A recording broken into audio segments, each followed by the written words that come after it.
Euh, moi, je renvoie toute cette réflexion aux parents qui nous suivent, Oui. aux téléspectateurs qui nous suivent. Eux-mêmes, ils ont été dans une situation. S'ils font un peu un flashback, ils vont se rendre compte que ma première fois, c'était quand? C'était comme si c'était comme ça. Mon papa n'était pas au courant, maman n'était pas au courant. C'est pour dire, Ils on étaient ne vierges saura, et puceaux jusqu'au mariage. peut-être, mais c'est pour dire que on ne saura jamais en tant que parent Oui. quand est-ce que notre enfant va passer à l'acte. Jamais, on ne le saura pas. Donc, c'est à quel âge il Si faut commencer moi-même, à lui je parler? peux me donner mon exemple, c'est que mon papa n'a aucune idée. Parce que de toute façon, il nous serrait à Conseil, la tout maison. ça. C'était église, école et Vous voilà. avez trouvé le temps. Mais on a trouvé le temps ou bien l'occasion Pour les faire. de le faire. Donc, le problème, c'est qu'on ne saura jamais quand est-ce que ça va venir. C'est comme l'arrivée de Jésus, par exemple. Donc, il faudra commencer très tôt, comme Elisabeth l'a dit. Très tôt, à quel âge? Très tôt, regarde, il y a une autre influenceuse, Océane Amekodia, qui dit que son enfant a 4 ans, c'est un garçon, mais qui déjà lui pose certaines questions, qui déjà lui parle de certaines choses parce qu'il écoute, il regarde et tout.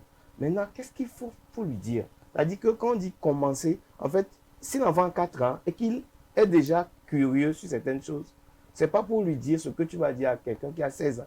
Donc, quand tu commences déjà comme ça, avec l'enfant de 4 ans, tu le prépares, tu lui donnes certaines expressions adaptées et tout ça, et tout ça, et tout ça. Ça va créer une certaine relation entre vous Oui. pour que, au fil du temps, tout ce qu'il aura à écouter davantage, quand il grandit, il reviendra toujours vers toi. C'est vrai. Où le climat est déjà établi pour que ces discussions-là soient plutôt faciles. Et là, ça vous permet, parents, de voir à peu près à quel niveau votre enfant se situe par rapport à ce genre de choses et quels sont les messages, des mises en garde ou bien des garde-fous qu'il faut poser pour qu'il ne tombe pas dans certaines choses, malheureusement, malencontreusement. Ouais, un peu. Par exemple, l'utilisation du préservatif. Par exemple. Pour un garçon qui, à un moment donné, a commencé par ses premières éjaculations, s'il y avait le lien qui était établi au préalable, l'enfant viendra te dire, papa, je suis réveillé aujourd'hui, j'ai vu que mon caleçon est mouillé. Qu'est-ce que c'est? Ou bien maintenant, je suis là et puis je sens que voilà. Mais là, tu vas lui expliquer que ça là, c'est quelque chose qui peut produire l'enfant. Et il peut arriver à un moment donné où quand tu te mets avec une fille, tu vas l'enceinte. Est-ce que tu es prêt maintenant pour avoir un enfant? Non, mais tu dois lui expliquer certaines tas de choses. On ne doit pas nous laisser découvrir ou bien nous mettre dans des situations pour nous en sortir. Même c'est ce que nous constatons. On grandit, on fait face à des situations et on se démène pour s'en sortir. Et jusqu'à quand? Donc, en fait, il faut anticiper, il faut commencer très tôt, il faut observer les moindres gestes de l'enfant et lui faire passer des messages qu'il faut par rapport à ça.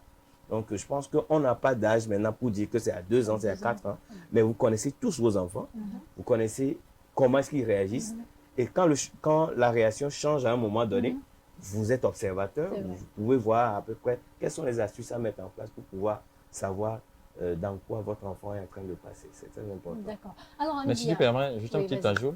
Sur ce cas, je pense que c'est l'idéal qu'il faut communiquer à l'enfant en lui disant l'abstinence jusqu'au mariage.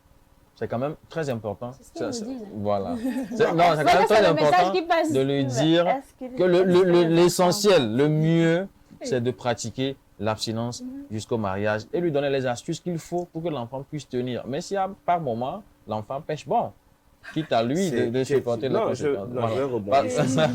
Ça, c'est ce que tous les parents, c'est l'idéal. Nous sommes chrétiens, nous sommes musulmans, c'est ce qu'on nous prêche. Surtout si les musulmans. L'abstinence, la chasteté jusqu'au mariage, c'est ça. Mais regardons dans nos églises, regardons dans nos mosquées. La réalité. Quelle est la réalité? Est-ce qu'on est abstinent jusqu'au mariage? Non, faisons face maintenant à la réalité. À la réalité. Et